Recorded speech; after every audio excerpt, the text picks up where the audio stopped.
Going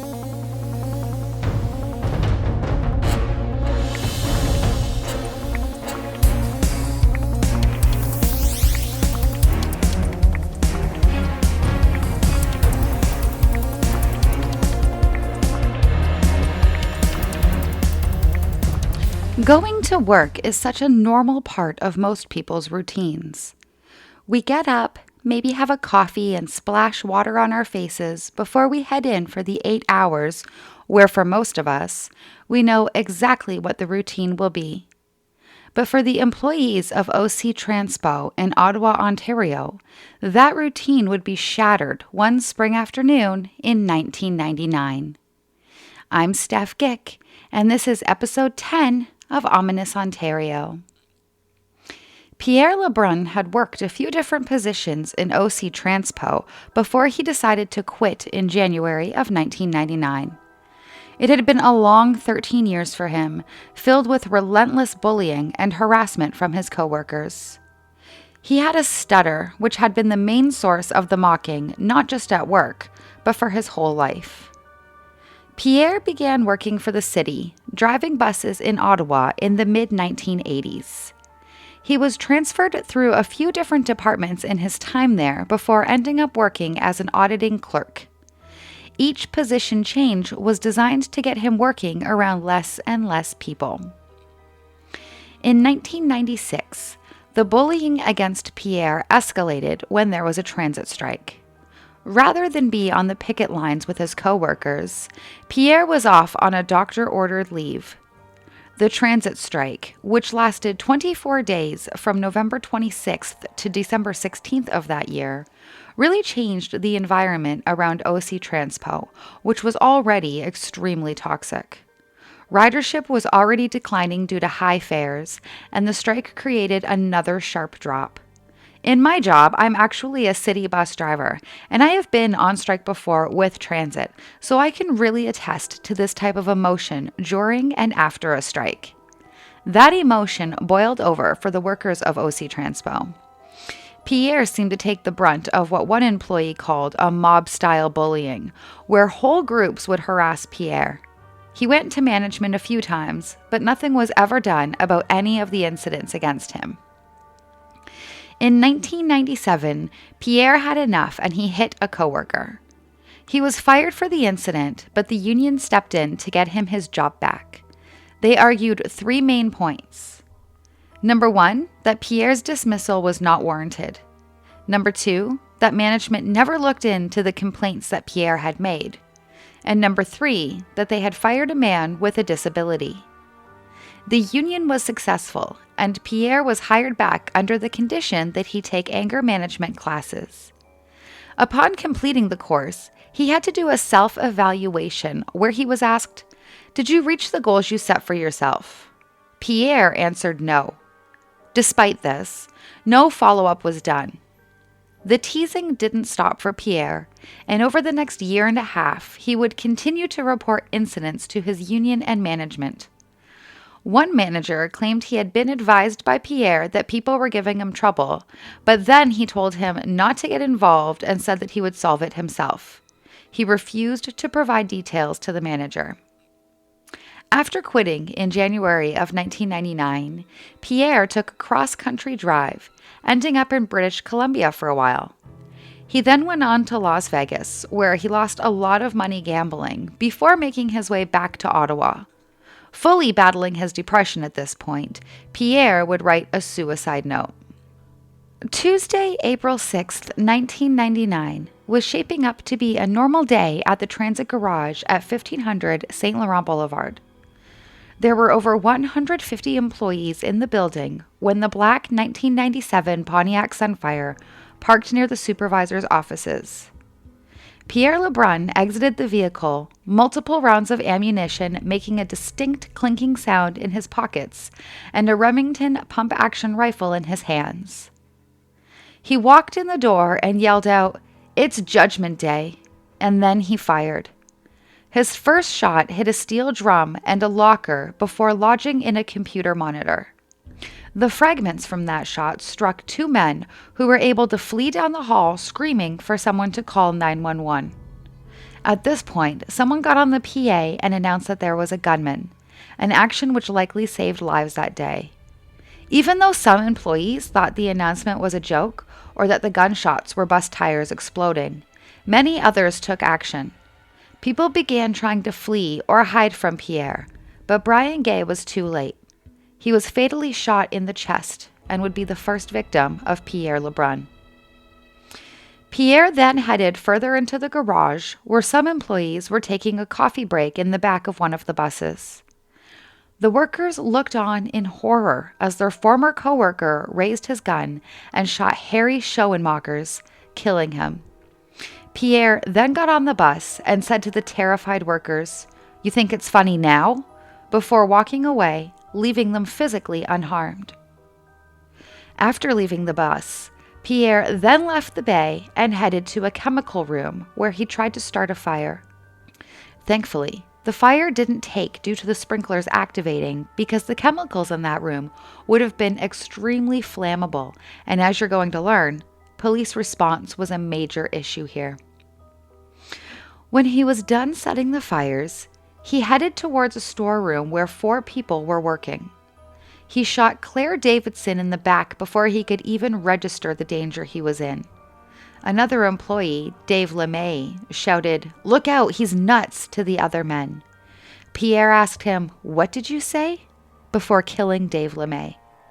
He then turned to the 2 other horrified employees in the room and said, "2 less," before leaving.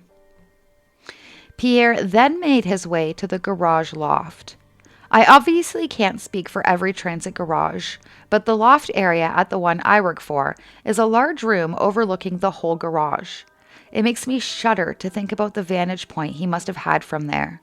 But when he reached that loft, he could see no one.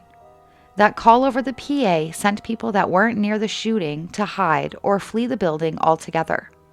It's here where Pierre Lebrun turned his gun on himself, ending the rampage that lasted only a few short minutes. The shooting would claim 4 lives plus the gunman and leave a community stunned. Now, let's talk about the police response. The 911 call came in at 2:39 p.m., reporting the shooting at the OC Transpo garage. The entire shooting, from start to finish, lasted less than 5 minutes.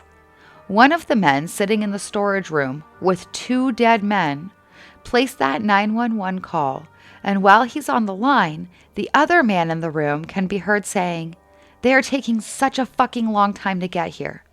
So how long exactly? According to the inquest that followed the shooting, the police were dispatched at 2:40 p.m., and the first officer arrived on scene at 2:47. They did not enter the building, instead calling for a tactical unit. The tactical unit arrived at 3:10, but the decision is made to wait 20 more minutes for more officers to arrive. Keep in mind, no one knows at this point if the shooting is still ongoing, but they do know there are potentially over 100 people inside with the shooter. They decide to try to get a negotiator. Just over an hour after the 911 call is placed, officers finally enter the building.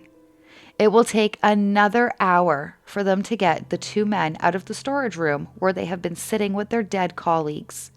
And it won't be until after 6 p.m., nearly 3 hours after the shooting ended, that they will find Pierre in the loft, covered in blood. The last shot was fired before police even arrived on scene. As if that response wasn't bad enough, the notification to the families was even worse. The family of Dave LeMay said that they had heard about the shooting, but didn't know who the victims were. After dinner that night, they were called down to the fire station where they were bluntly and coldly told that Dave was dead. They didn't allow his wife to formally identify the body in person, instead showing a photo to the family to ID him that way. The next morning, without having ever formally identified her husband herself, she heard his name read out loud on the radio as one of the casualties of the OC Transpo massacre. Following the murders, a large service was planned for the victims at the Corral Center, now known as Canadian Tire Place.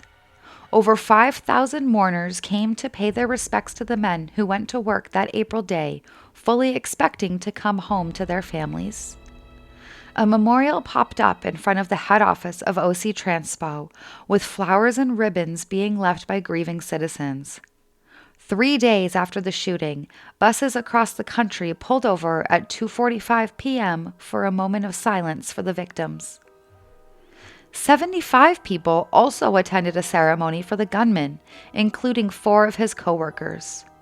One of them went on record saying, "It wasn't fair how he was treated by everyone. They pushed him over the edge." An investigation found a suicide note left by Pierre Lebrun.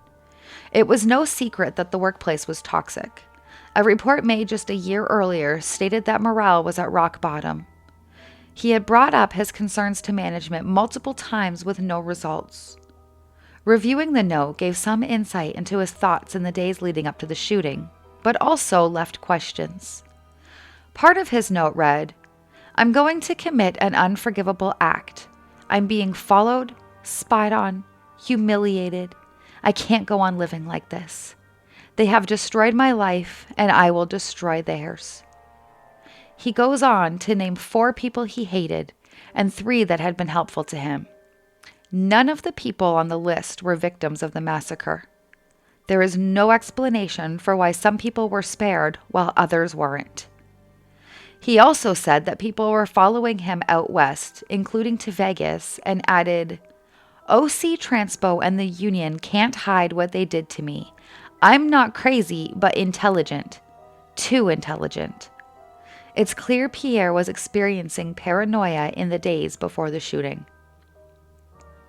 A coroner's inquest was launched, and over 8 weeks they heard testimony from professionals, witnesses, police, management, workers, and family.